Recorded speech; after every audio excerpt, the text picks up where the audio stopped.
another episode of Benched with Bubba, episode 486. Got a special guest tonight, first time guest of the show, a guest I've wanted on for quite a while. I'm glad we're getting to do it now.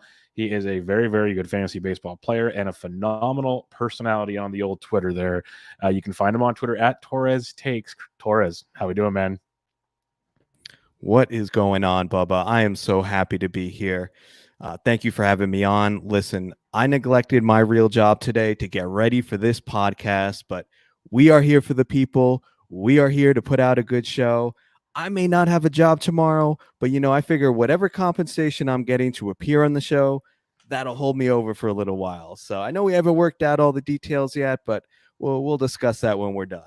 Yeah, my people will talk to your people, we'll figure something out. But in the meantime, I am very, very excited to talk to you about some NFBC lineups and some first half surprises in the AL. But first off, we got to get to know Torres a little more here. For those that have not listened to him on other shows or watched him on Twitter, which is amazing. I watch all your videos, and your most recent one where you basically mimic Independence Day and give a speech about us degenerates that gamble on baseball. It was absolutely amazing. You bringing your kids into it. It's such great stuff. What is your inspiration behind this? Like, your creativity takes new heights all the time. What's the passion behind this? What's the ideas behind this? It's just a creative outlet. I mean, I don't make music. I'm not an artist, so like I don't really have another outlet. So I play a lot of fantasy baseball, and I figure, if it's something I'm going to spend a lot of time doing, let me create something with it. I love playing the game, but I think everybody needs some level of creativity, and this is it for me. And I don't know, it just, some of the stuff just comes to me. I know my kids love it, so it also gives me a little motivation to come up with some of these ideas. So yeah, I'm happy. Thank you for the kind words, and I'm happy people are enjoying them, and I keep putting stuff out there. Yeah, I love it. And like you said, the kids enjoying it's really awesome because you can tell they're involved in it. And you you just like the I still laugh at that Independence Day one. It was so good, absolutely gold. Out of curiosity, because Gleyber Torres is a guy that I've been in on many years and been disappointed many times. He's playing well this year, but what is the inspiration behind Torres Takes? Is it Gleyber Torres? Is your last name Torres, which I know it is, wink wink, but is there more to it than just your last name? Is what I'm trying to say.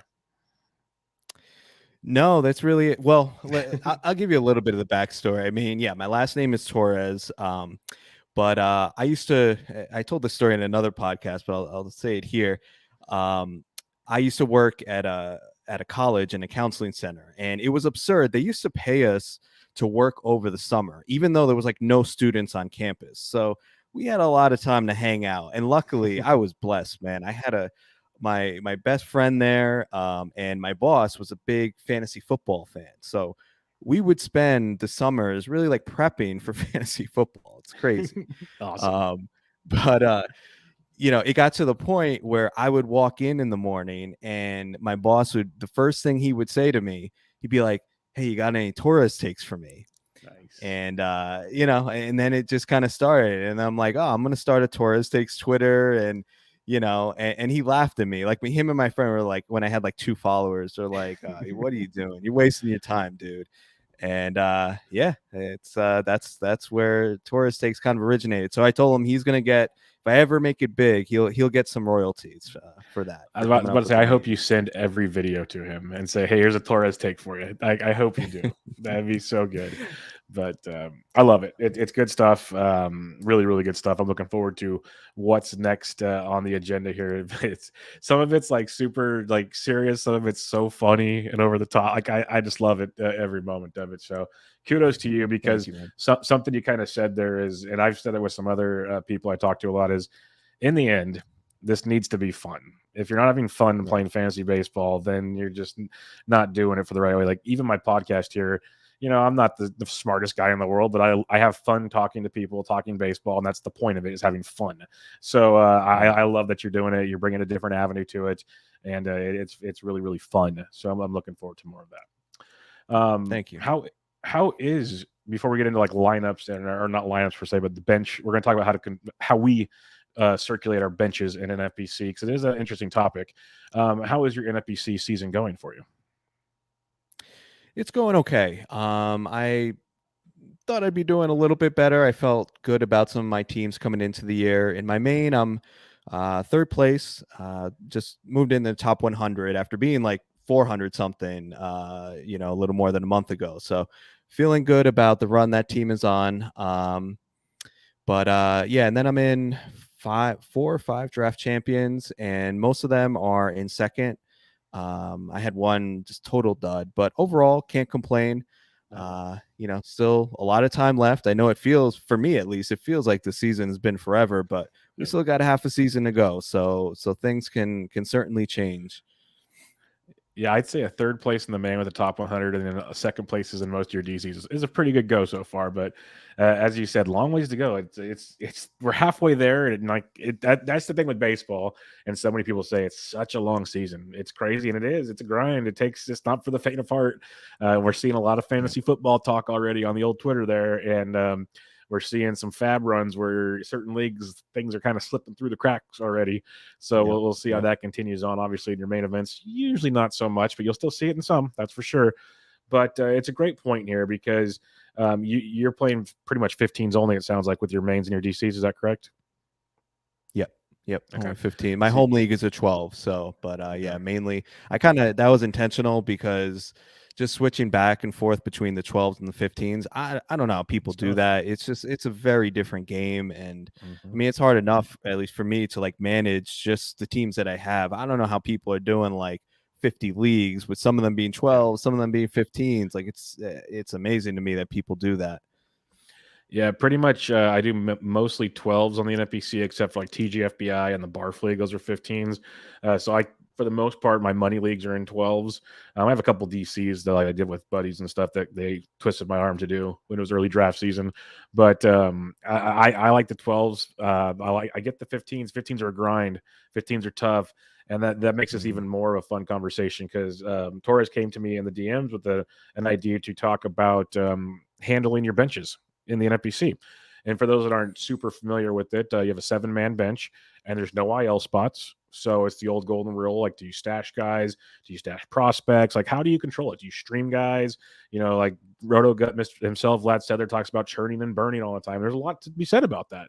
But also when there's not much available on the waiver wire, like when you cut bait, so many fun questions there. So how do you go about circulating, I guess, your bench in a NFBC format? Because you want to have like guys that can fill in case of injuries. At the same time, maybe you want to stash a little. Who knows? So how do you control your bench?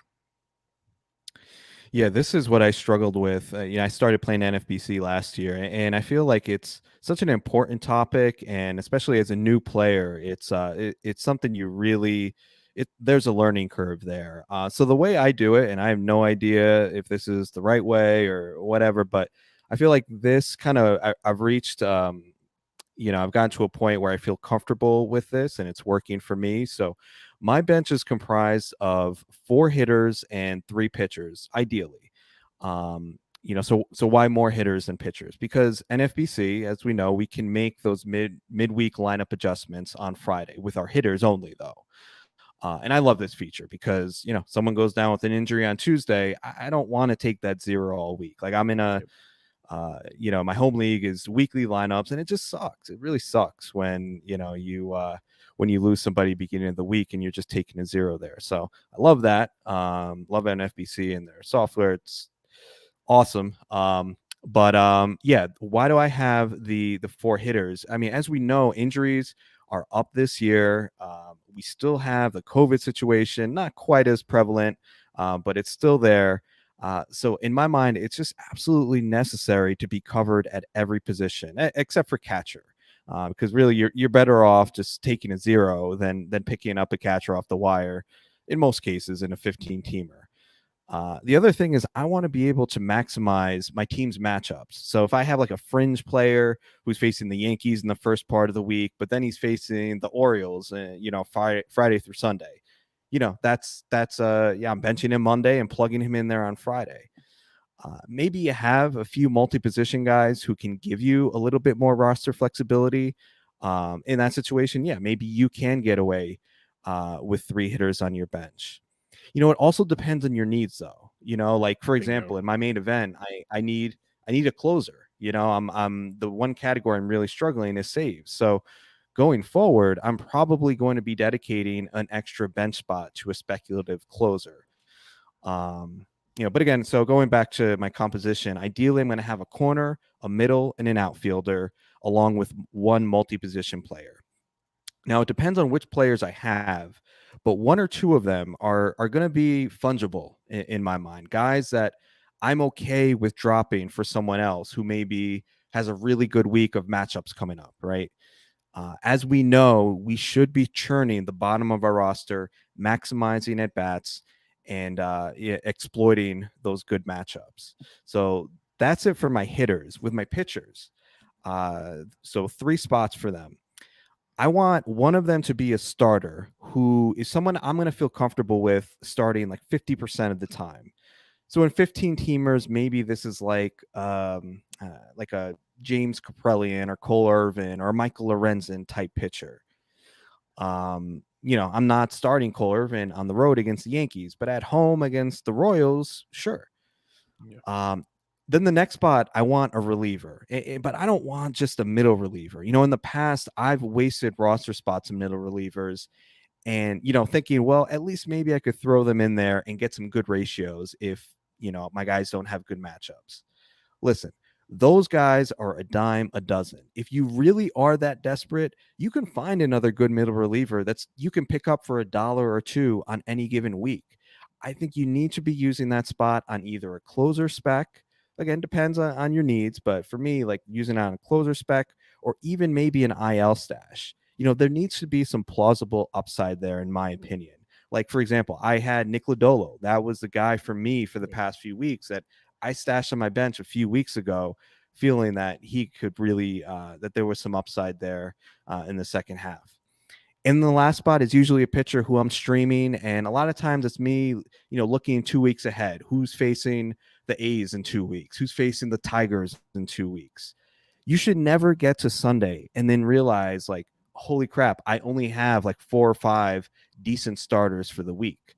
The best players are thinking weeks ahead, not days. And if you're not prepared, you're going to run into trouble because you end up starting guys. I put out a video over the weekend about Michael Lorenzen. He was on the road against Houston. And I think some people may have just checked out and just don't care and just plugged him into the lineup. But I think some people really plugged him in there. And I'm like, well, why? You don't have to. You should be looking ahead, and making sure that you've got enough pitchers. And again, we got to be looking 2 to 3 weeks ahead. Yep. So that's how I do it. Interested to hear what you have to say, Bubba. Well, first, I'm going to ask you some more questions on this. I like the idea of the 4-3. I love how you broke down your hitters as you covered your bases in case there's an injury. I got a corner, I got a middle, I got an outfielder, and I got a multi-position guy that could fill in at any of those. Say you have 2 injuries. Like you said, injuries are up. We're getting a lot of them. So there's certain weeks where it's like, oh, man, what in the world are we doing now? And some of them, unfortunately, get announced after the fab runs over, before lock on Monday. So you really need to have that flexibility, and it makes things even more stressful. You can't just be like, oh, it's Sunday, I'll put a couple bids in for a couple dollar guys, and hopefully they get fill in for a week or 2. You're out of luck now. So I like how you broke it down that way. It's not just 4 hitters. There's reasons behind these hitters. That's a very, very good point. There's a lot more strategy, I think, involved, especially in these non-IL spots leagues that people need to like think about of like stashing guys. You don't want to stash 4 outfielders. Like, what are you doing? Like, you're just going to be you're hamstringing yourself. So I think that's very, very interesting. And then I like to call on the pitchers. I think the spec closer thing is a real deal. That's big. I like the idea of, especially in 15s, 12s, like those 50% pitchers in a 15, they might even be cuttable in a 12. That's a whole different animal. Mm-hmm. But I like that idea in a 15 because the replacements on the wire in the 15s are tough, like really, really tough. So you kind of have to have those guys. You're like, okay, yeah, I do want to use them more often than not. I just can't use them all the time. So that's definitely something to keep in mind. And then the Lodolo guys. When it comes to IL stashes, how do you determine if they're worth stashing? Because like Tyler Miguel, I dropped everywhere when he got moved to the 60-day IL. That's a bummer. That's a big long-term deal. But just like, for instance, to start the season, Chris Sale, we knew he was going to be out for like 2 to 3 months. Some people still drafted him. How long would you stash him for? Is that just like a complete no-go for you? Yeah, that's a no. Like, I would never draft a player that Already hurt. is going to be out for that length of time. What's that? Yeah, that's already hurt. And the guy Yeah, that's already yeah, hurt, yeah, right. it's tough. That's the other thing. Like we're gonna run into injuries. Why chase them? You know, Yeah. so because there's always that re-injury risk too. So yeah, there's really I'm just not going to put myself in that position.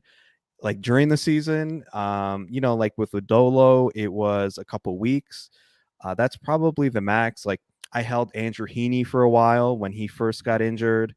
I held him probably for like 3 weeks, but I was pretty proactive in cutting him. I think when I cut him, still a lot of people were holding him. So it's really got to be an exceptional player. I think we can't, and I made mistakes, but we just can't be afraid to make mistakes. Sometimes you just have to be aggressive. So yeah, that's how I do it. I know people have different styles and different strategies, but Yeah, it kind of works for me right now. There's tons of ways to go about it, kind of what you're saying out there. But another couple of things you mentioned that I liked a lot.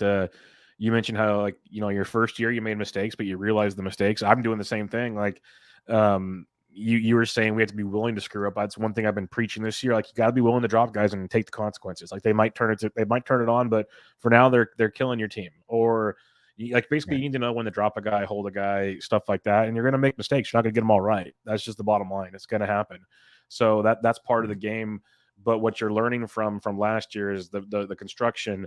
The look ahead thing is huge. I talk about it all the time with Toby on our Fab recap shows.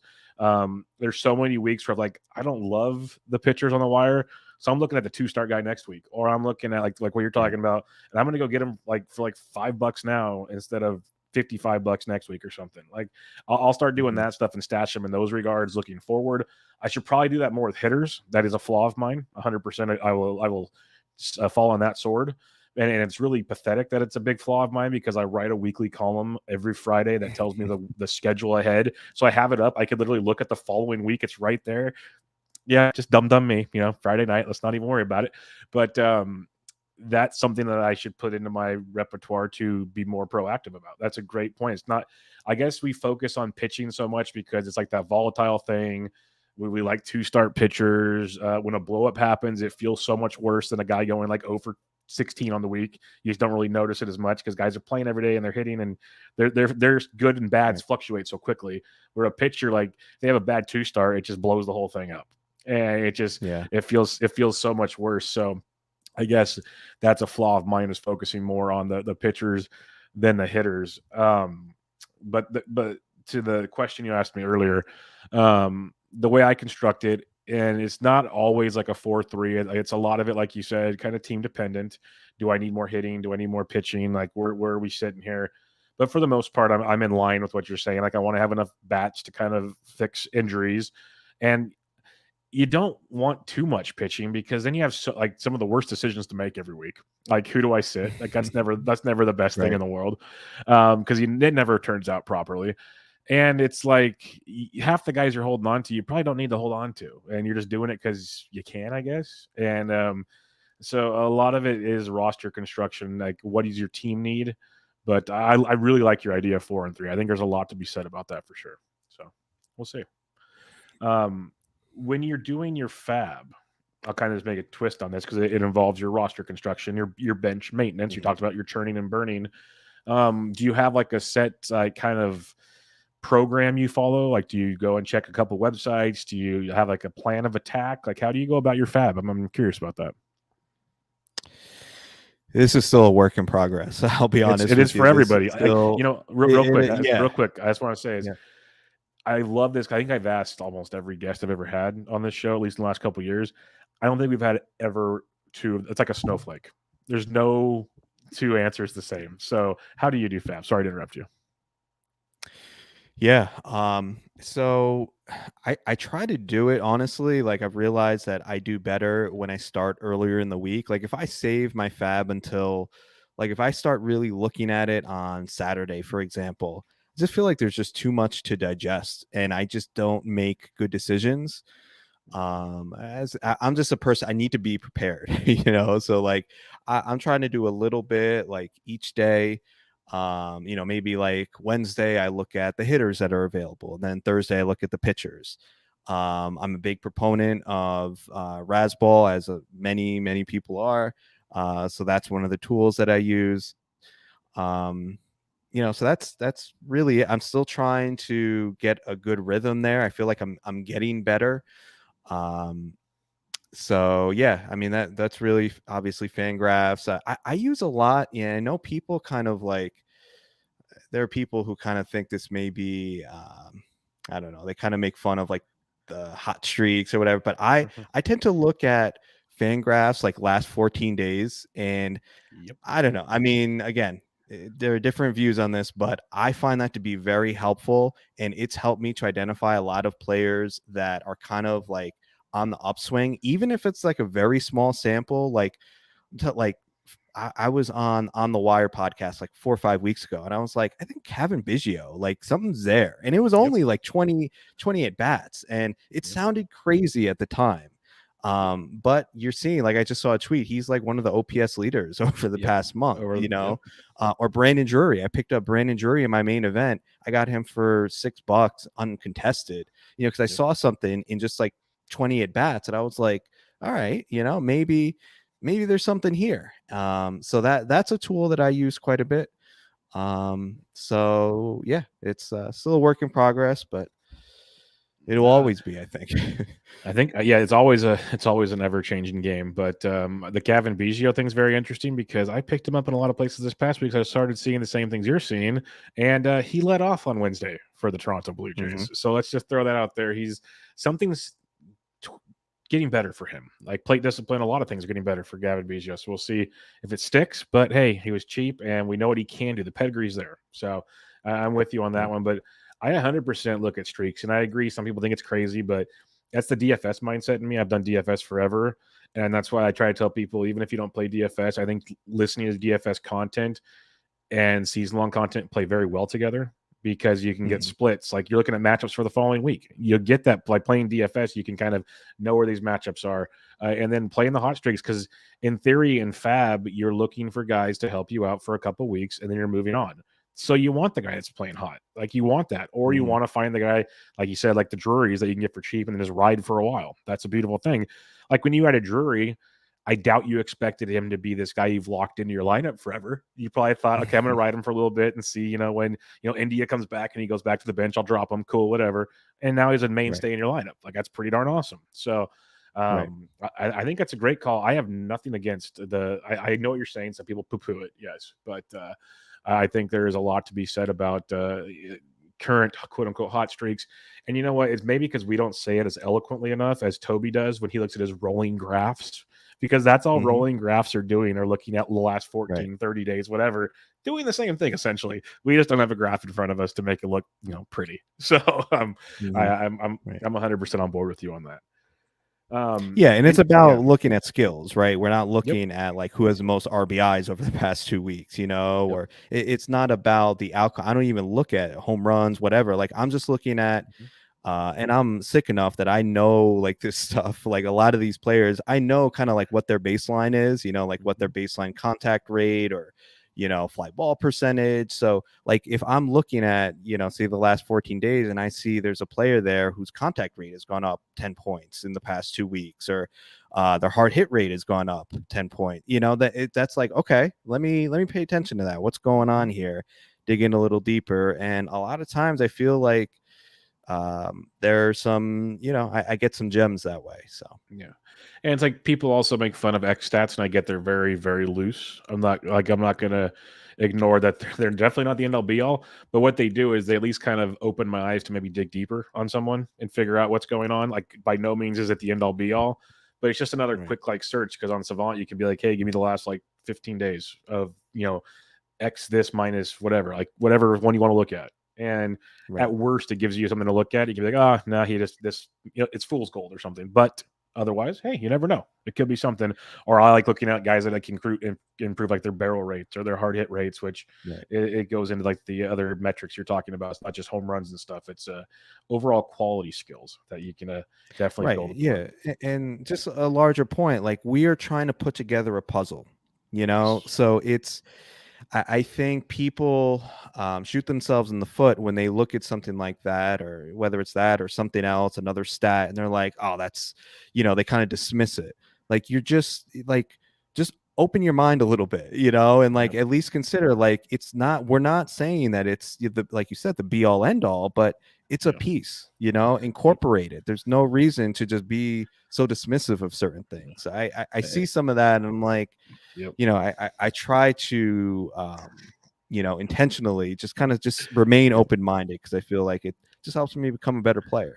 You have to. It's like the old adage, not even just for fantasy baseball. It's like if you're not willing to listen and learn something new every day, you're never going to get better. Like you have to be willing Right. to admit when you're wrong, and also, maybe you're right, and now you can help someone else be right. Like there's so many ways that we could all work together, because baseball, it's one of the hardest games to play, let alone predict. And we're trying to predict baseball. Like, like the best players are good 30% of the time. That's just crazy. Like in no other world is that a good thing. So if you can find a little puzzle, like you said, this is like one of those like 1,000-piece puzzles. This isn't a puzzle your or my kids put together. This is like the big boy stuff that you need to Mhm. use glue and put in a frame later. And you can't. It's not easy to do. So I think that's a very, very valid point when you're trying to break it all down. Any other thoughts for the NFBC before we get into surprises? Because it's a great conversation. There's so much in this NFBC content out there, but it's so much fun getting it from different people, especially like, I'm relatively new to NFBC. You said this is your second year. We're still learning. We're always learning. And I think it's fun to kind of chat about it, because it can be an intimidating format for many, but it's also, like you said, I think the platform is amazing. So if people can play it, I think it's very, very much worth playing.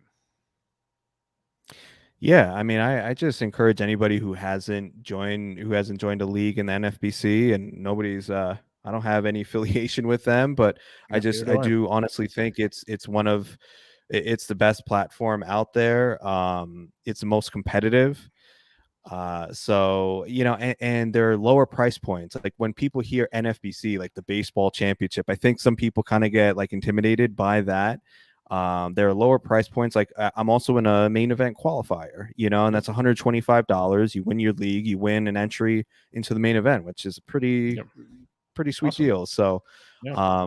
I think anybody who's been a little tentative to jump in, give it a try. I'm pretty sure that you're going to enjoy yourself, because again, the competition is just it's better, which to me at least it makes it much more fun. Yeah, and something I'll echo on that is I've been preaching, like I do the $50 OC qualifiers. I won one last Hmm. year. I'm in a couple this year. If you win, you get an OC ticket, which is worth 350. There's also satellite leagues. There's $100 leagues, 150. Like there's all different satellite leagues that are standalone leagues, so you can get your feet wet in the format and build your bankroll per se. There's Hmm. so many ways to do it. Like, and that's how I was at first. I thought it was like, oh no, I got to pay $1,500 or whatever, 17, whatever is 1750 Right. now. To I'm like, there's no way, but there's a lot more, and they're getting better, because even like you're on the wire guys you mentioned, awesome dudes. They did like listener leagues that were $50, and they were Right. just their leagues, and NFBC customized it for them. Like I'm thinking about doing some of those this next year, just to get people to try the format and figure it out, because I think it's a really cool thing. So 100% with you on that. There's more than just the big, big, big tournaments that could scare even myself off. So I get it. I 100% get it. All right, let's talk surprises. And as we did this, I picked one player from each team. There's obviously could be more, good, bad. I tried to stay optimistic. I love my listeners. They didn't all stay optimistic, but that's fantasy baseball in a nutshell. But it's a fun conversation to be had, because um, yeah, it's been a wild first half of the season. So I did this in alphabetical order, thanks to roster resources, made life a lot easier. But I'm starting off with Jorge Lopez, because if anybody to start the season told you Jorge Lopez would be the closer for the Orioles, and a pretty darn good one, picked up his 14th save tonight. The ratios are pretty good overall. He's striking guys out. He's throwing gas for Jorge Lopez standards. It's been pretty interesting. So, what are your thoughts on what he's done in this first half and potentially going forward? Yeah, I totally I missed on him, and I didn't even consider him at any point. It's just like Jorge Lopez, he just was a failed starter and really, really bad. I'm like, how good could he be as a reliever? But man, he's been awesome. 59% ground ball rate. His velo has ticked up over 2 miles an hour in the bullpen. He's got a 213 BABIP, probably due for some regression, but if you're getting the ball on the ground that much and throwing that hard, I think it's it's not going to be that bad. Even when he regresses a little bit. And I think the question for him is whether Baltimore hangs on to him at the deadline. Um, I don't see a reason for them to keep him. He's a good story, but yeah, to me, they're in a position where they're on the upswing here. They're at this point, I'm not sure if he really holds much value for them. So that's really my only question. And the Orioles are actually better this year than we thought they were going to be. They're actually winning games too, which is giving them more save opportunities. So, if you have him, I think you're hanging on to him. But just I think if you need to back yourself up, I think it's Felix Bautista if they don't trade him as well. So it's so hard with these trade deadline situations. Like you just don't know if the next in line is going to get traded as well. So that's tough, but really impressed with what he's done so far, and a great story too, man. Like he's got I don't know if you heard, like his son, I believe, has like these autoimmune conditions. So like I was just reading about that when I was doing some prep for this, and I'm like, man, next time I complain about like my kids or whatever, it's like just shut up, shut up, because you gotta appreciate like I got a healthy, happy kid. I'm like, just stop, So he's an easy guy to root for. So definitely. It's a great story. And you mentioned their bullpen's one of the best bullpens in baseball this year, which is insane to think about when you talk Baltimore Orioles. You mentioned Felix Bautista. He's one of those closer specs you guys can go look at because eventually someone's getting traded. That's just the bottom line. But yeah, it might be both of them. So you might go down to Tate or someone else. It'll be interesting to see with that going forward. So yeah, Jorge Lopez, great story. I guess we'll see how it plays out going forward. Any other thoughts on Mr. Lopez? No, let's move on to Mr. Nick Pivetta. This one is a tough one because I put this together before he blew up on Monday night or Tuesday night, before he blew up on Tuesday night. So that kind of takes a step back. But prior to that start on Tuesday, he was really, really, really good and has been almost like the ace of that rotation. So he's been a welcomed addition to the team. Now, he's a surprise, and I guess in how good he's been doing. I know a lot of people were in on him as a sleeper pick this year, but Nick Pivetta for me is the surprise because Devers is amazing. Jarren Duran's getting close to being the surprise. He's actually playing a lot, but I gave it to Pivetta. What do you say? Yeah, so I was looking at his skills, and honestly, like I felt badly because I don't have him either anywhere. I feel like this is a theme with a lot of players that were on this list. I'm like, I don't have any of these guys. But with Pivetta, after looking at the skills, I'm like, he's kind of Nick Pivetta, like he's got an 8.9% home run to fly ball rate. Career mark is 15%. So I think we're going to see some regression there because it's not like there's been a change, like, the batted ball quality. Like there's nothing there that indicates that he should have that much of a lower home run to fly ball rate. His fastball velo is actually down this year, a tick to 93.4. So again, I think he's kind of the same pitcher he's been. One thing I will say about him is that he's going 5.9 innings per start, which, he's giving you volume. He's already pitched 100 innings. So that is valuable. And he's not a bad pitcher by any means, but, I think a guy who can give you volume and give you, even if it's just like regular old Nick Pivetta, that has value definitely in 15 teamers. And I think even in 12s. But I got a trivia question for you, Bubba. Okay. What former Red Sox pitcher was Nick Pivetta traded for in 2015? Ooh, 2015. Yep. Nick Pivetta, former Red Sox pitcher. Let's go with Josh Beckett. In that era, but you're kind of close. It was Jonathan Papelbon. Oh, wow. Oh, wow. Good old Papelbon. That's a good one. That's a good one. Oh, I couldn't stand him. I did like his entrance music though. That Shipping Out to Boston song. That was one of my favorites. But Shipping Up to Boston rather. That's a good one. So that's Nick Pivetta. What are your thoughts on him? I agree with what a lot of you're saying. Like I like Pivetta. I think there's a lot of upside with Pivetta. We've seen a lot of the upside with Pivetta. But when you look under the hood, it's like you said, it's a lot of Nick Pivetta. Like the FIPS and the XFIPS are saying he's getting a little lucky. If you want to really get into it, the velocity now is not great, but the fact he's getting the innings, he's getting the strikeouts, he's on a very good team in the Red Sox that are scoring a lot of runs. He definitely fits the mold. He's definitely a player in 15s, as you mentioned, and I got him in 12s. I definitely do. And until he really starts hitting the fan, he's going to be out there more often than not. But it's one of those I'm waiting for the other shoe to drop. It just hasn't really dropped enough yet. We'll see if it happens again after this last start. But yeah, I'm with you. I'm surprised he's been this good because I'm used to it's a coin toss every time he comes out there.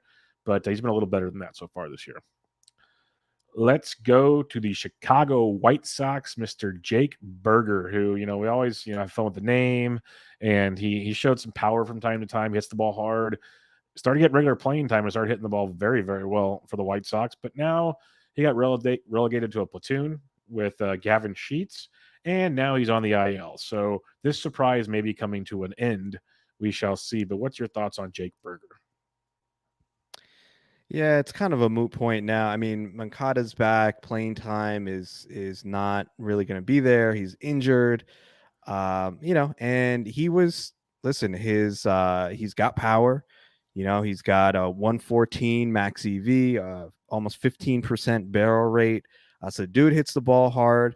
I think he's a player in this league, but right now I don't think he's really fantasy viable. I mean, his contact rate is at 67%. So not someone I'm really, if I have him anywhere, he's getting dropped, and not someone I really feel like is worth picking up. Now, if Moncada goes down again, or there's other injuries in the White Sox lineup, then it's a discussion again. But yeah, not really, interested in him moving forward here. Yeah, I liked running with him. This is a similar guy like we talked about earlier. We looked at the hot streak. You rode it. You did your thing. Yep. And it's like, now it's time to ditch. Like, here we go. Time to go. Thank you for your service. Yep. And that's the name of the game. Because when you added him, you probably got him for cheap. And now you drop him and you do with the next guy. And you just keep moving through the line. And like you said, maybe he comes back. Moncada gets hurt again. We do the dance again. Like, it's just how it works. But holding him right now is just a lost cause for sure. Even if he didn't go on the IL, it was starting to get bleak. And so it's time to move on from Burger. Like what we saw, but he's going to be one of those really streaky guys, it feels like. So we'll have to kind of wait and see how that one goes. All right. Cleveland Guardians. This one's really fun because it was last year. Everyone was like, Andres Gimenez, the greatest thing ever. Power, speed. He's going to do it all. Yeah, he didn't do it all. I hate to break it to you guys. Spoiler alert. But this year, as kind of a little more the buzz died down for Gimenez, he's playing pretty darn good. He's hitting almost 300 entering today, 9 home runs, 6 stolen bases. Like, you probably thought more steals from him, but overall he's being, at least for me, way more productive than I ever thought he would be. So he's a big surprise for me. What are your thoughts on Andres Gimenez? Yeah, like you said, I expected more in the stolen base department, but he's kind of making up for that by giving you a little bit more power than you expected. He's got a 187 ISO. Really, the biggest thing for him is playing time now. I mean, last year he was kind of relegated to platoon. Now he's got he's played 21 of the Guardians past 23 games. That's due to a major improvement against lefties. He's got a 15% K rate. You're not getting any pop from the left side, but at least he's becoming passable against lefties. He's got like above a 100 WRC plus against them. So that's huge. If he's an everyday player, I think we could expect a little bit more speed moving forward. But yeah, the power has been pretty good. The barrel rate has doubled from 3.6% last year to 7.8% this year. So I think he's a player to be excited about. Still only 23 years old. But here's my fun fact this one's a fun fact on Andres Gimenez. And I like to trigger the Met fans. My dad's a huge Mets fan, and I'm a Yankee fan, so I like to have a little fun with them. And he's going to be listening to this, so he'll like this one. So I'm going to give you a number, and you tell me what it is as it relates to Andres Gimenez. $31,100,000. 31 million. Oh, this ought to be good. This is going to be really good. Is this how much money that Francisco Lindor cost that the Mets could have saved by keeping Andres Gimenez? Exactly. Yeah, you nailed it. And WRC plus for Francisco Lindor, 114. Gimenez, 137. I love it. I love it. This is amazing. That's so good. So good. Just another Mets, Can't they're wait still for the paying Mets Bobby. fans to Yeah. respond. They're still paying Bobby Bonilla. They're going to pay Francisco Lindor. It's good times. Good times being a Mets fan. Maybe they'll get DeGrom back soon. Who knows? We'll see. We'll see how that goes. I hope so for them. Yeah. Yeah, I'm with you there. For baseball fans, we all want DeGrom back. Yep. Detroit Tigers. It's not easy finding a surprise in Detroit, I'll be honest. So I went with Gregory Soto just because so many were poo-pooing him going into the season.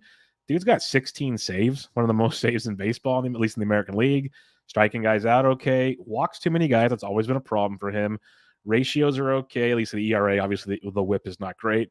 The XFIP and everything don't point to good stuff, but we expected a roller coaster from Soto. And I think if you drafted Soto and took a chance on Soto, he's definitely outperforming your expectations so far. Yeah, absolutely. I mean, he's 16 for 18 in save opportunities. And he's one guy I actually did have in a couple places and on my main event team because he was really like my ideal closer target. You could get him in the middle rounds. He was going in like round 7. I think I got him in round 6 or 7. And the reason I took him is because the Tigers said right away he was the guy. So, and that's what I'm looking for because I'm not a big fan of spending a second round pick on a closer. I did videos on that, and I know, there's a lot of different opinions on that. Not saying that I'm right, but I just prefer to go for like those middle tier guys who I know at least have the job and have some leash. So the fact that the Tigers were so open about him being the guy, I'm like, all right, well, they're going to give him some leash there. And in the second half last year, he did show some improved skills. His velocity went up a tick. He had an increased strikeout rate. So it didn't start out great for him this year. The peripherals were very ugly, and it was like, all right, let me get Michael Fulmer on all my teams because I thought he was going to lose the job. But man, he's turned it around. The K rate is up to 34% in June.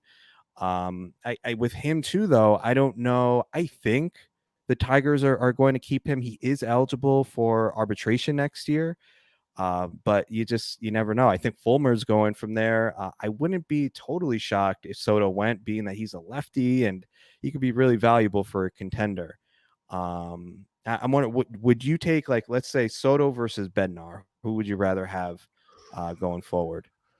Oh, that's fun because both might get traded. So that's really tricky. I think Soto, just because as weird as this sounds, I think Detroit wins more games than Pittsburgh, so he has more save chances. Bednar, I think, is the better pitcher, 100%. Like, he's filthy, really filthy, and he goes more like he's kind of a Josh Hader almost. He'll give him 2 innings, sometimes 3, but the Pirates just don't give him many chances. So I think I go Soto. What about you? I probably go Bednar just because it is. Yeah. That's why I came up with the question. It's not an easy one. Genius. I can't even answer it myself. Probably Bednar, just because I think the skills are not as shaky, and I don't think they're going to trade him. I think, and there's been people talking about this, like he's a hometown guy, and Pirates are on the upswing here, so maybe they just hang on to him. So yeah, probably Bednar. But my other question for you is, this is very random, but what Bob Marley song title does Gregory Soto have tattooed on his neck? Oh my goodness, I have no idea. I don't even know where to begin on that one. I didn't even know he had a song title on his neck. Oh, that's great. I mean, come on. Do you really? I mean, you got to know your players, Bubba. I mean, you may know their X stats or whatever, but I only know guys with tattoos on their low. I only know tattoos on the lower back. I don't pay attention to the neck tattoos. So, okay, yeah, all right, respect that. I don't know. What is it? One Love. That makes sense. Okay, it's one of the popular ones. I got it. Okay. Yeah. Yep. So all right. Well, that is a takeaway, guys. Like, if you are gonna draft a player, you really got to get to know them. You got to know their personal lives, their tattoos. Like, you're a Yankees fan. Deep. You're a Yankees fan. What's tattooed on Aroldis Chapman's neck? I don't want to know. I don't even know. I don't even know. I'm just curious now. Yeah. No, that one I don't know. Yeah. All right, let's go to the Houston Astros, a pivot for Yankees fans everywhere. Jeremy Pena could be the AL Rookie of the Year, hitting 273 with 12 homers, 6 stolen bases. I know some smart people were in on him because it looked like, going through spring, he was going to be the starting shortstop. I never thought he'd be this good. I was a fool and did not buy into the hype. I regret every moment of it so far. He has been absolutely amazing, Torres. So what's your thoughts on Jeremy Pena? Yeah, so he started out just on fire, right? I mean, he was looking like hands down going to be the rookie of the year. And still, you look at the overall numbers; they look solid. But just something I'm just paying attention to, like his quality of contact has not been good now since May. And I know he got injured in June, but that was on a diving play. He hurt his thumb, so that didn't have anything in May. I don't believe there was an injury affecting him. Hard hit rate was at 22% in May and June after being at 36% in April. In reference to Toby here, I pulled up his rolling graph, and his skills have been trending down all across the board. The contact percentage has decreased. O swing has been up over 40%. He's only been walking 3 to 4% since May. So I don't know if it's a matter of just him hitting a rookie wall, the league figuring him out. But you look at the rest of the season projections, pretty solid. BatX has him as a $6 player rest of season in a 15-team league, with 10 home runs, 6 steals, and a 255 average. So that is solid there, but just something to pay attention to because the skills definitely have not been as solid for him. Obviously, you can't do this in an NFBC league, but say you can in some other formats. Would you look to trade Jeremy Pena from what you're seeing right now? It all depends. I mean, yeah, it's tough. These questions in the vacuum are tough. I would definitely consider, like if I have a viable replacement for him, and I have a need, I would definitely be willing to shop him. But I got trivia for him too. This is a good one. All right. So what other major league shortstop does Jeremy Pena share a birthday with? And he's an active. Is he a starting major league shortstop? Can I get a cheat? Yes. And he's in the American League. Starting shortstop. It'd be great if it was Carlos Correa because that's the guy he replaced. Is it Carlos Correa? You are right. Carlos Correa. I mean, how freaking you can't weird make that is up. that? You can't make that up. Like, he comes in for Correa, and everybody's like, well, forget about Carlos Correa. I mean, this guy might be better, it's just so bizarre. When I looked that up, man. I mean, couldn't believe it. But who would you rather have rest of the season, Correa or Pena? Probably Pena. This is where fantasy baseball, and it's a very big problem I have biases, and Carlos Correa has a big bias in my world. Like the injuries he has, he doesn't steal bases, or at least Pena will steal some bags. I think he'll score more runs than Correa, hitting second in that Astros lineup. Correa probably gets more power. I'll take Pena, and I know a lot of people will disagree with me on that. Yeah, I'd probably It depends, like if I need more power, I'm probably going Correa, but I know he's not going to get me any speed. So depends on what the rest of my team looks like, but they're close. I mean, if you look at rest of the season projections, they're I think they're like 2 spots away from each other in terms of projected value for the rest of the season. So that'll be a fun one to pay attention to going forward. Another fun one is the Kansas City Royals. I could have just put Bobby Witt Jr., but I think everyone was so hyped on him when he got drafted so high, it didn't quite fit the mold for me. So it was tough finding a replacement for that. But I went Hunter Dozier mainly because people told me I was a fool for thinking he'd be serviceable, especially in DCs. He's got 9 home runs, 2 stolen bases, hitting 264. Like, not a world beater by any means, but very serviceable. And if you want to talk about a guy, if you want to look like at his last 14, 30 days, whatever, the quality of contract metrics suit Hunter Dozier very, very well. So what's your thoughts on a Hunter Dozier? Again, not an easy pick when it comes to Kansas City. He's kind of boring, right? I mean, he's having an okay year right now. He's 220 overall on the Razzball player rater. I mean, I think last year he was a little unlucky. And this year his BABIP is like 50 points higher, so it's like he's kind of making up for that. Contact rate is up 5 points from 69% last year to 74% this year. And he's playing every day too. And, now he's going to be hitting behind our new boy, Vinny P. Yep. So hopefully some more RBI opportunities on the way. I feel like just being in Vinny P's presence is just going to, maybe it just unlocks Hunter Dozier. Yes. But and he's probably going to keep playing every day because the Royals are, I'd imagine, going to ship off some pieces here at the deadline. Hunter Dozier is on a team-friendly contract. He's a versatile player. They probably just hang on to him and just throw him out there for the rest of the season. So, he's serviceable. He does have multi-position eligibility, which we talked about the value of that. He's first, third, and outfield. So definitely a guy that I'd be cool with having on my bench in 15s. Yeah, for sure. That's why I love them for DCs, just for that versatility more than anything. So boring is a great way to describe him, but he will have stretches where he'll be very serviceable. That's for sure. Another guy. I got trivia for you on this one. I don't miss any sweet. here. All right. Bring it. All right. What nickname did Hunter Dozier choose to wear on his jersey for Players Weekend in 2019, which I think they should bring back, by the way. But they should. And this one's not that hard. You don't have to be that creative to come up with Bulldozer. Pretty close. Bulldoze. Nicely done. I got to give you some, some freebies. You got to give him some freebies. Yes, I agree. They can't all be Carlos Correa sharing a birthday. Whew. Yeah. Yep. So I like that. All right. They should bring, moving on. What would you have on the back of your jersey? Just Torres Takes? That's a tough one. It would probably just be Torres. Well, no, it can't be Torres because that's your last name. You gotta be different. Yeah. yeah. I mean, I don't know, man. I guess Torres Takes. I'd have to think about that one. Yeah. Okay. Mike Kerwin is enjoying. All right. So let's move on to another Torres. Yes. Well, not yet. We haven't got there yet. He's coming up. We got to go to Los Angeles Angels of Anaheim first. Taylor Ward, who Joe Madden swore would be the starting outfielder, and so many of us were like, no, there's no way. You got Joe Adell. You got Brandon Marsh. What are you doing?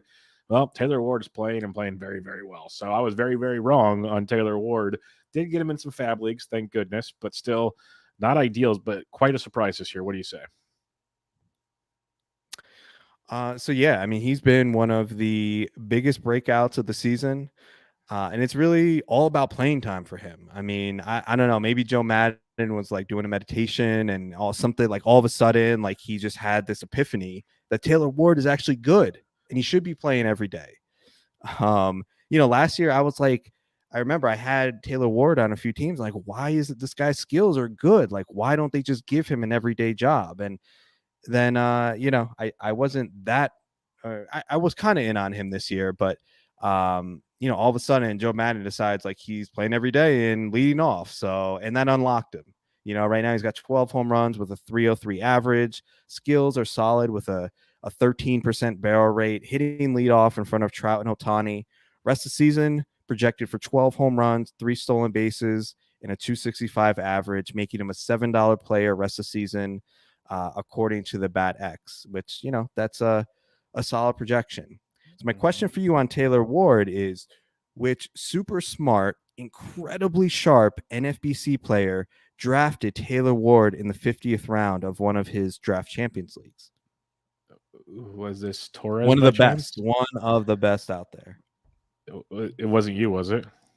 It was me. I got him in the 50th round. That's amazing. I mean, this is why you're in second place in so many leagues. Yeah. So, that was when that one worked out. That felt good. But getting back to your Players Weekend question, it'd be CT3.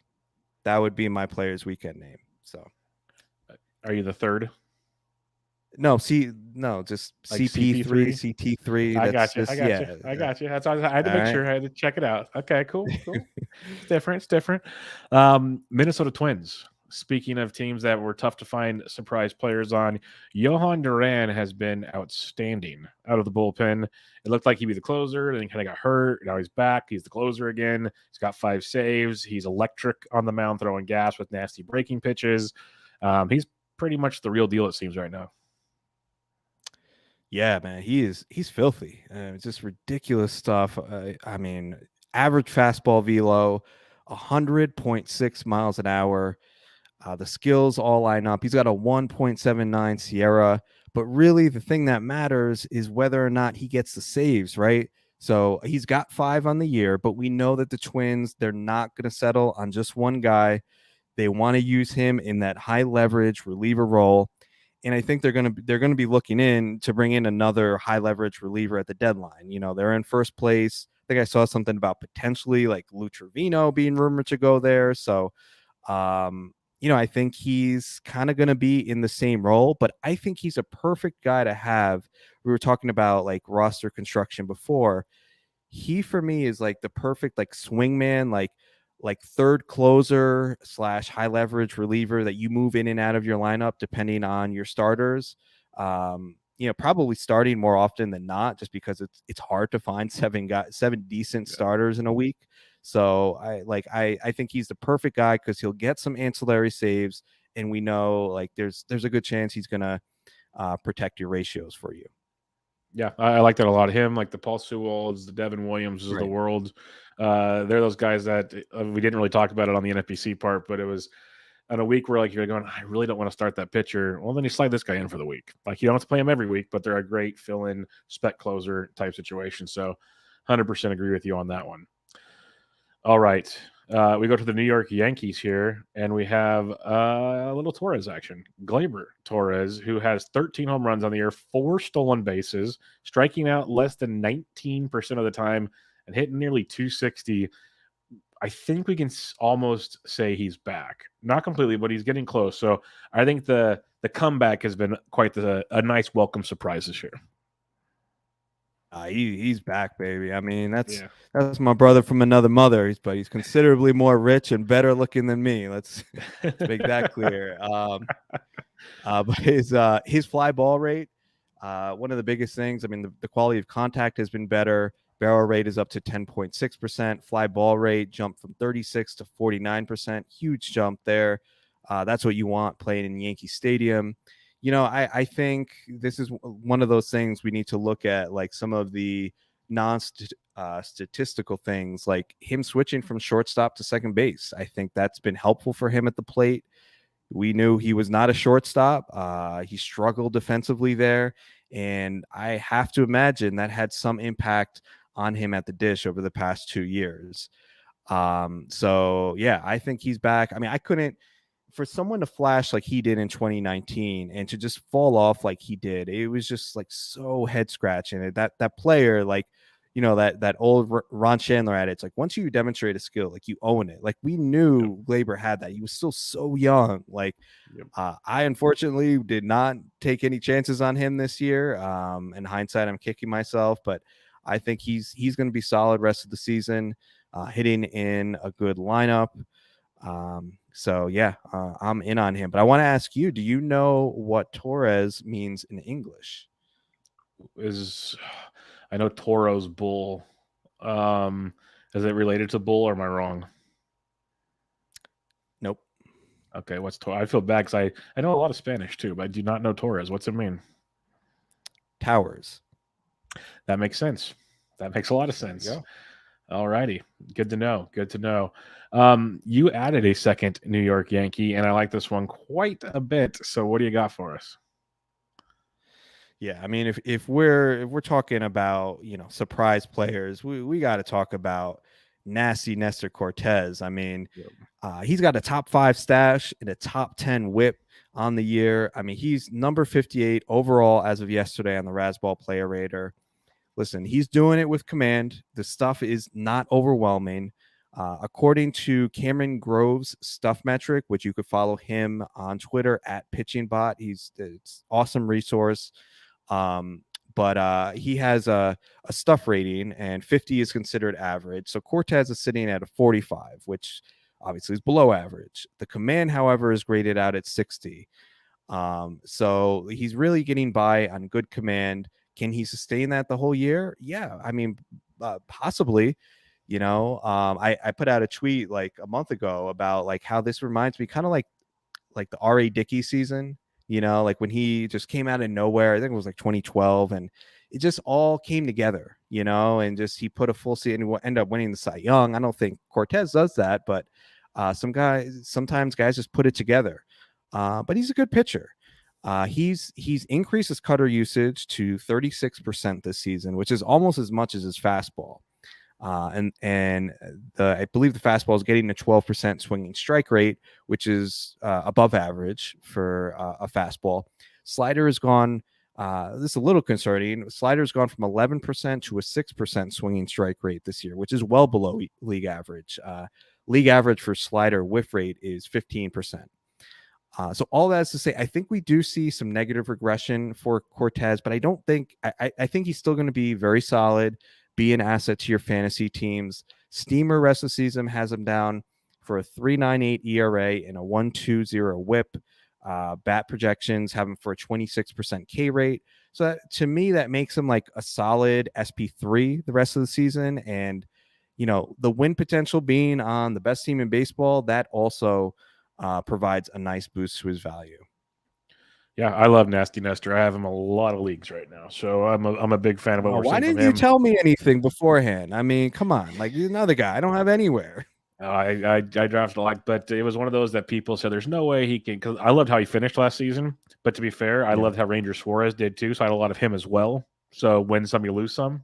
But I was willing to take some chances on Nasty Nestor, so I'm a big fan of what we saw there. And did I think he'd be this good? No, I'm not crazy, but it's been impressive. It's been impressive to watch him. Like you said, nothing beats that stash. That stash is absolutely amazing. So, all right. So let me ask you this then: Who's got this is a two-part question? So Nestor Cortez or Spencer Strider rest of season, but also out of two of them, who's got the better stash? Yeah, I'm gonna go with Strider for now because it feels like he does more with it. Or Nestor's just got like business stash, unless I've missed something lately. Where Strider kind of curls his and stuff once in a while. Like Strider, he models his once in a while. Rest of season, that's a great question. That's why you asked it, of course. I'm gonna go with Nestor just because I'm worried with Strider. They're gonna start limiting him from time to time because he's so young. I'm gonna go with Nestor, but I like them both a lot. I think that's a really good comp right there. Yeah. Okay. Yeah, I'm with you on that one. All right, Oakland Athletics. Not a lot of surprises here, to be really honest. So I went with Seth Brown. He's actually been serviceable. I know some people liked him coming into the year with the power speed we saw last year. 20 home runs, 4 stolen bases. This year, 10 home runs already, 7 stolen bases. No batting average to enjoy, but a little power speed from the Oakland Athletics. Any thoughts on Seth Brown?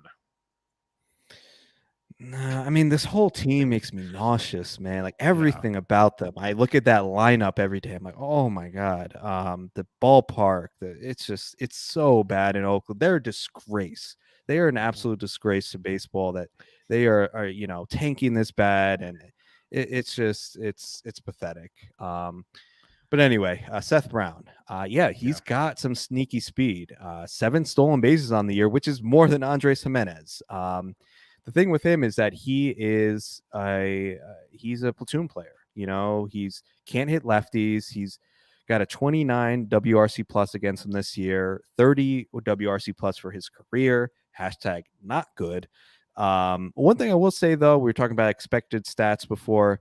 According to StatCast, 273 expected batting average, according to them. So I don't know. I don't know if that, how much weight we should put into that. But again, like we were talking about before, it's a piece of the puzzle, something to consider. I'm not expecting him to be a 270 hitter. He just doesn't have that profile. But maybe you get a 230 or 240 instead of a 240. Like maybe we meet in the middle. That's doable. Right.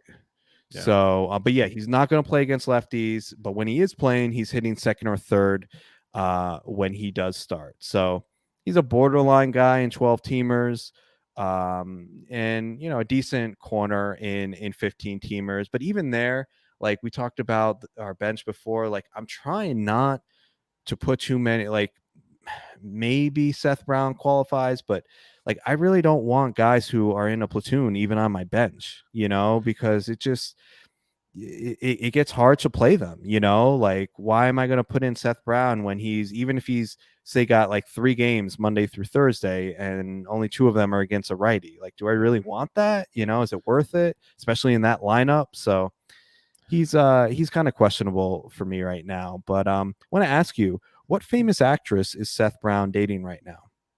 Oh my! I honestly didn't know he was dating a famous actress. So can you give me a hint? Well, I'll be honest, Bubba. I'm making that up. I'm Oh, I about to go. I didn't think he was no, dating one. I had nothing on Seth Brown. He's such a Yeah. generic name that I can't Yep. even find anything about That's so him. But funny. hey, Cole Tucker. Listen, Cole Tucker he's is dating Vanessa Hudgens. yes. So yes. why not Seth Brown? Why can't Seth I'm with Brown be you. dating J-Lo? Maybe Seth Brown needs to get the Cole Tucker hair. That's the thing. Yeah. And as you can tell from me, I know a lot about the hair. So, yeah, Right. I'm with you there. The one thing I'll say about Seth Brown, and it goes back to the lineup bench situation, what he's good for is when you look ahead for streaming, when it is a week where it's a lot of right-handed pitching. That's where Seth Brown comes into play. Otherwise, it's tough. So I'm with you 100% on that one. Now, I'm going to cheat on this next one. I didn't take Bobby Witt earlier, but for the Mariners, I'm taking Julio Rodriguez, partly because he wasn't drafted super highly until we knew he was on the team. So there's a little bit of a surprise there. And let's be honest. Did we expect to see a guy hitting 277 with 15 home runs and 21 stolen bases at the beginning of July? I think that's even better than most expected. So this dude is insane, Torres. Yeah, I mean, he is just a fantasy superstar, first rounder next year, fastest player ever to reach 15 home runs, 20 stolen bases in his career, number 6 right now on the Razzball Player Rater. I mean, he's got it all. He's a blast to watch. He's engaging, charismatic. Like this dude should be all over every marketing campaign for MLB. Like MLB cannot market their stars. Like they're so bad at it, but like you have this dude on, like he is the guy, I think he's the next superstar. He's like the next Acuna, I think he's just going to crush the rest of the year. And it's just really a matter of how high is he going to go in the first round next year. Yep. Over the past 30 days, I was just looking, he has a 21% barrel rate. Contact rate is a little lower than you'd like, 68% during that stretch. But listen, when you're making that good quality of contact and stealing bases, being as aggressive as he is, which I didn't even realize like he was that much of a base stealer, you're just going to be an absolute stud.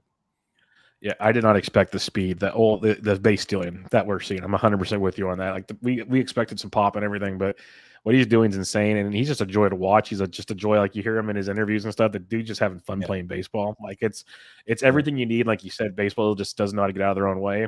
It's because they're playing for that the hunk of metal trophy apparently. So it's a mess over there in the offices in New York. But love watching Julio. I can't wait to see where he goes in drafts next year because it's already a topic of conversation, and it's July 6th. So it's crazy what he's putting together right now.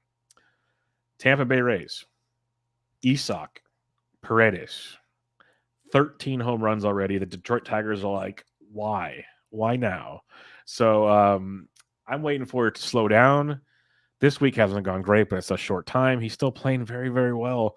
What's your thoughts on Isak going forward? Yeah, man, 13 home runs, 336 ISO for the Rays this year.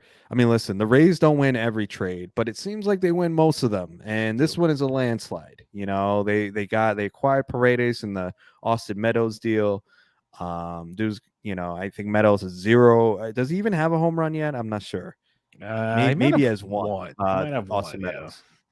Yeah. He's not good. So man, it's not looking good. But yeah, Paredes is not like he's not like a huge natural power guy. I don't think it ever was part of his reputation coming up. But listen, when you got an 84% contact rate, you hit the ball in the air over 40% of the time and pull it. That's the big thing. Like he's really made it seems like a conscious effort to pull the ball. I think last 30 days he's at 52%. You don't need huge power to hit a lot of home runs when you're hitting the ball, when you have that swing. So is it going to continue like this? This is probably the peak, I would imagine. But man, he has been a boon for the Rays and anybody who picked him up a few weeks ago. Yep, 100%. This is another one. I don't know if he'll be better than Jake Berger, but ride it, enjoy it. You're ready to ditch when you have to. But like you said, the contact skills and the fact, I'm just amazed by how little he strikes out. I did not expect that. So that's a big plus. Like that can be things that these guys can get better and better. Those are the little things you can find the puzzle piece where you can kind of glean and see where things go there. So I'm really looking forward to seeing where that continues on. 2 more to go. Texas Rangers, Martin Perez, and yes, it is 2022. Martin Perez, he has made 16 starts, has 7 wins, a 2.34 ERA, 3.69 xFIP. Okay on the strikeout departments, but he's been extremely serviceable this year. It's been crazy to watch. I'm just always terrified of when's it going to fall apart. It really hasn't yet, but I'm still scared. Yeah, I don't blame you. I mean, it's Martin Perez. Like, I really don't have a lot to say about this one. And Yeah. I remember I was on the pull hitter pod, like, I don't know, probably over a month ago now. And this was kind of my reaction then. And now I look like a jerk for dismissing him, because since then, I mean, he's been great. He's really, I mean, look, he's got a 2.34 ERA this year. But like you said, Bubba, it really, it could just fall apart anytime. Like, I don't see anything here indicating that he's all of a sudden a different pitcher. Same velo, no real change in pitch mix, swinging strike rate 8.3%. Like he's been the same guy. So just be very careful with him moving forward. Ground ball rate is up quite a bit, I'll say that, but True. Just something you're really gonna have to be careful with him moving forward. Yep, tread lightly. Last but not least, the Toronto Blue Jays, and they have a lot of great ball players, but Alejandro Kirk has been thoroughly a joy to watch and just amazing. Period.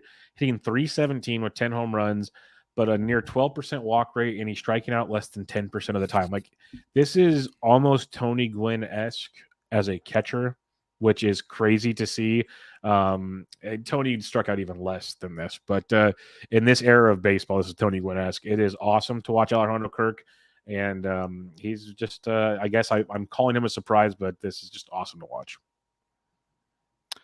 Yeah, he's just been amazing this year. He's everything I wanted Williams Astudillo to be. Yes. So at least we're getting it with yeah. Oh man, I was in on him a couple years ago and thought maybe, with the contact rate that he had, but it never worked out. But we got some good laughs out of him though. Yep. Him running third base. Yeah. Oh yeah. But Kirk, I mean, dude's he's got it all. He's a catcher with an elite plate discipline, above average quality of contact with a 10% barrel rate, hits in the middle of a really good lineup. I wish we could see a little bit more playing time. He started 15 of the last 20 games, so they alternate him between catcher and DH. Wish I could see, wish the Blue Jays would just be like, this dude is one of the best hitters in baseball. Like, let's just put him in there every day. When he's not catching, he is our DH, which I feel like eventually they're going to have to, right? I mean, they can't. Why would you bench a guy like this? But yeah, he last 14 days, it's ridiculous numbers, 51% hard hit rate, contact rate is like 85%. The Bat X has him as a $13 player rest of season, which would be the third most valuable catcher moving forward. So it's just like with him, how high does he go next year? Because I don't see any holes in what he's done. Like, I think he's going to continue this. Yeah, I'm with you. It's crazy. There's no holes at all. And I think he was about to get traded, it felt like, at one point in time, because the Morenos and the Danny Jansen's, like, there's an embarrassment of riches in Toronto. So we'll have to see how they handle that. But yes, they just keep playing him. DH him, I don't care. Play Alejandro Kirk. That's the most important part. All right, so here's my trivia. Oh, you got one. I gotta give me my trivia. Yep.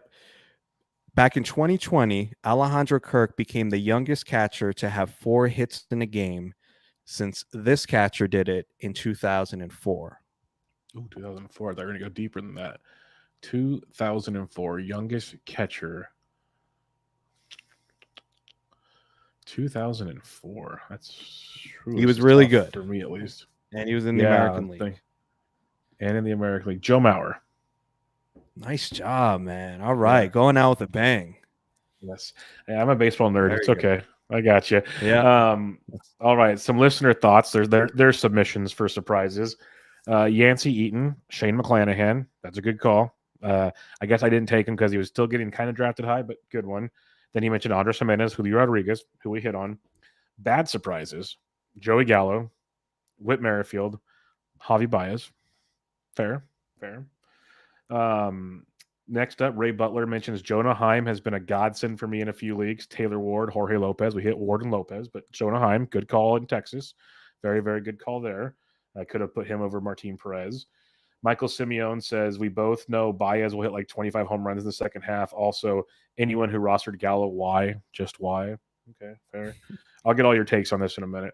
Heath Caps says Lourdes Gurriel is one of my AL surprises, but he expected more punch. I agree, but he's hitting great, just no power. Joe G says Luis Robert is another disappointment, and then he proceeded to hit a home run like seconds after that tweet, so that was very, very funny as well. So any thoughts on any of those? Like they're good submissions. They hit a lot of the ones we talked about already. Any that we might have missed that you would have liked to talk about? Thoughts on surprises as we are halfway through this baseball season. All right, you threw a lot at me. Yeah, you don't have to go deep. Just thoughts. Yeah, so Luis Robert, that one sticks out to me because I am surprised. I felt like he was going to be just like a surefire, like I was definitely confident taking him in the first round. I don't know if it's the injury or what. I mean, I'm pulling up his numbers here: 8 home runs, 126 ISO. Yeah, that is disappointing.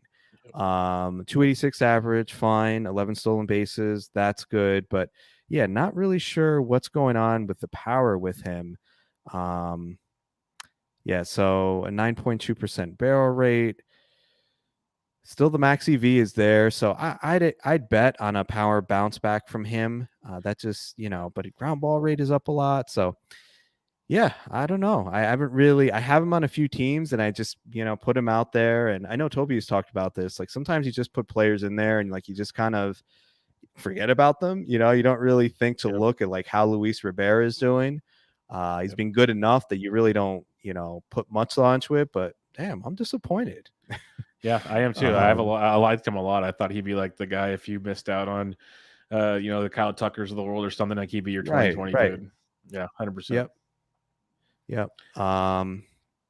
And McClanahan, I mean, he's filthy. I think he's going to be going with Garrett Cole and Corbin Burns next year in that top 3 pitchers in the first round. So he's doing everything that he's doing is being supported by his underlying skills.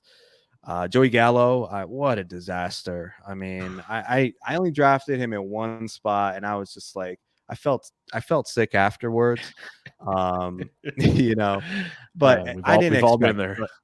Yeah, I like swore to myself never do that, but sometimes you just do crazy things, Yep. I think he's not. Some guys are just not meant to play in New York. I really, I think that's a thing. So yeah, he needs a change of scenery. So those are my thoughts on. I'm just trying to remember here. We had Jonah Heim, man, 126 WRC plus, 12 home runs for a catcher. That is a nice. Yeah. I don't have him anywhere, so I haven't really followed him that closely. But that is a nice season. So I don't know. What about you? Anybody that stands out there?